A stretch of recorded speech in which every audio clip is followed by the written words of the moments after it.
Previously on Job. His kids died. Now on to Job chapter 2.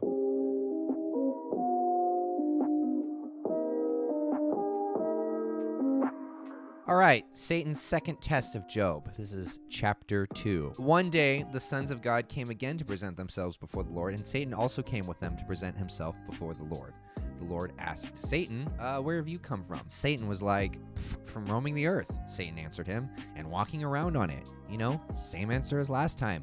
God. Then the Lord said to Satan, have you considered my servant Job? No one else on earth is like him, a man of perfect integrity who fears God and turns away from evil. He still retains his integrity even though you incited me against him to destroy him for no good reason. You can say that again. Skin for skin. I'm giving them voices now. A man will give up everything he owns in exchange for his life, but stretch out your hand and strike his flesh and bones, and he will surely curse you to your face. Very well, the Lord said, Satan. He is in your power. Only spare his life. So Satan left the Lord's presence and infected Job with terrible boils from the soles of his feet to the top of his head. Social distance, Job. Then Job took a piece of broken pottery to scrape him. Oh my God. Then Job took a piece of broken pottery to scrape himself while he sat among the ashes. What the fuck? What is he doing? Ugh. His wife said to him, Are you still holding on to your integrity? Curse God and die. I'm not going to give Job a voice. You speak as a foolish woman speaks. I'm not touching that. But I do not endorse telling women they speak foolishly, although I'm sure there's very good reason for it in the Bible. Not with all women, of course. With this woman. I mean, clearly his kids just died. I don't know if they just died. Anyway, he just told her to shut up. Should we accept only good from God and not adversity? I'd say so. Yeah, I'd be a very big proponent of the good stuff and nothing else, but that's just me. Job, that's just me. Throughout all of this, Job did not sin in what he said. Damn, Job, you a good man. Job's 3 friends. Now, when Job's 3 friends... Okay, here we go. Here's some names. Here's a mouthful. Eliphaz the Temanite, Bildad the Shuhite, and Zophar the Naamathite heard about all this adversity that had happened to him, you know, the death of his children. They met together to go and sympathize with him and comfort him. When they looked from a distance, they could barely recognize him. They wept aloud, and each man tore his robe and threw dust into the air and on his head. Man, we are not clearly processing our emotions properly. We need to be ripping our clothes off, throwing ash on ourselves, screaming into the unknown. I mean, that's what they did back then. It seems like it was probably a lot more therapeutic. Then they sat on the ground with him 7 days and nights. Damn. How many of you do that for your friend? But no one spoke a word to him because they saw that his suffering was very intense. Okay. Wow. That's, it's very poignant. It's kind of, there's a lot to unpack there. Let's see what the internet has to say about Job. This commentary is brought to you by endearingword.com. This disease that came upon Job was specifically meant to drive Job to such great despair that he would curse God. We are not surprised that the attack against Job was severe, painful boils, and massive. We are again challenged to see that Satan has the power to attack mankind in ways we perhaps previously did not perceive. Job dealt with his painful affliction to the best of his ability and then sat in a mournful place. In the midst of the ashes probably met in the city dump. Job's wife had become a proverbial example of a cruel, unsupportive, sharp-tongued wife. Damn. Yet some allowance must be made considering her losses in the previous few days. Yeah, I'd say so. She lost 6 kids. I think 6. I don't remember. She also lost her children and her wealth and should not be judged too harshly. Thanks. Nevertheless, the implication of her words, you still hold fast to your integrity, is that she has abandoned her integrity. Satan's goal in his attacks against Job was to shake Job from his standing.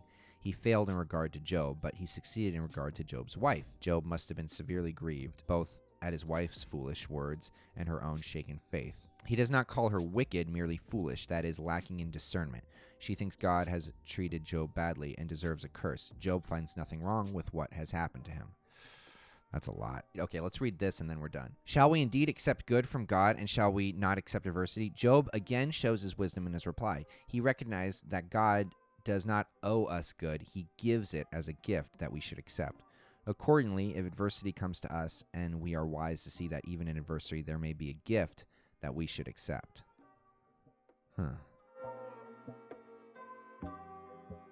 First off, I want to preface that this entire video is just of my own opinion. Everything I read in the Word is clearly the Word, and everything that comes out of my mouth that sounds snarky or wise or whatever is still coming out of my mouth. So it is not what was written thousands of years ago. So don't at me. But if I was to give my 2 cents on everything I've heard about Job so far, I always think it's funny whenever people like to judge God as if he's a human. They always are like, man, God's super capricious. He's evil. How could he let sickness happen in the world? There's kids with cancer. Like, how does he let that happen? Obviously, in this time, I've done my fair share of cursing God. Because, like, what the fuck? I mean, God's not human, so I don't think that he's up there operating the way that we operate. Go with me here. Let's say you're judging God.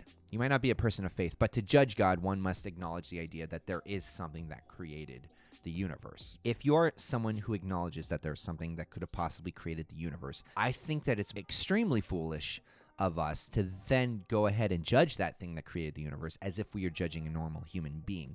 Because, frankly, I don't remember the last time I created a universe, and I don't remember the last time you created a universe. And if you have the ability to do that, I'm thinking that your brain does not operate the way a human brain does. We're talking about like a supercomputer, and we can barely grasp everything that's going on in a supercomputer's brain.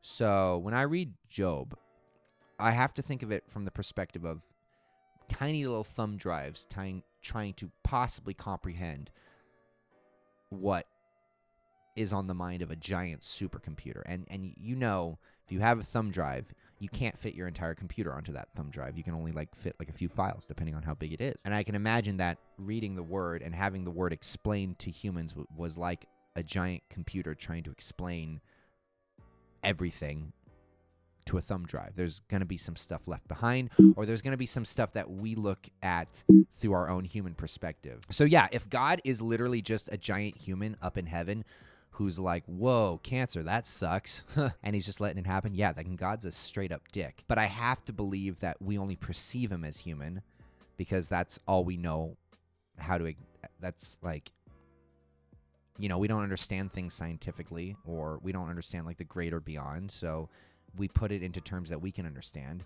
But in reality, I have to think that there's more going on to the book of Job than just God being a human up in heaven being a dick. I have to imagine that there's nuances that we would never really understand. So anyway, that's my rant. Boom. And that was Job chapter 1 and 2. Let me know what you think of the Bible. And, what's going to happen next? I don't know. But I'm going to try to make this a regular thing where I read the Word, and eventually, one of these days, I'm going to become a better Christian. Until then, sayonara, bitches. That's not going to be my sign-off.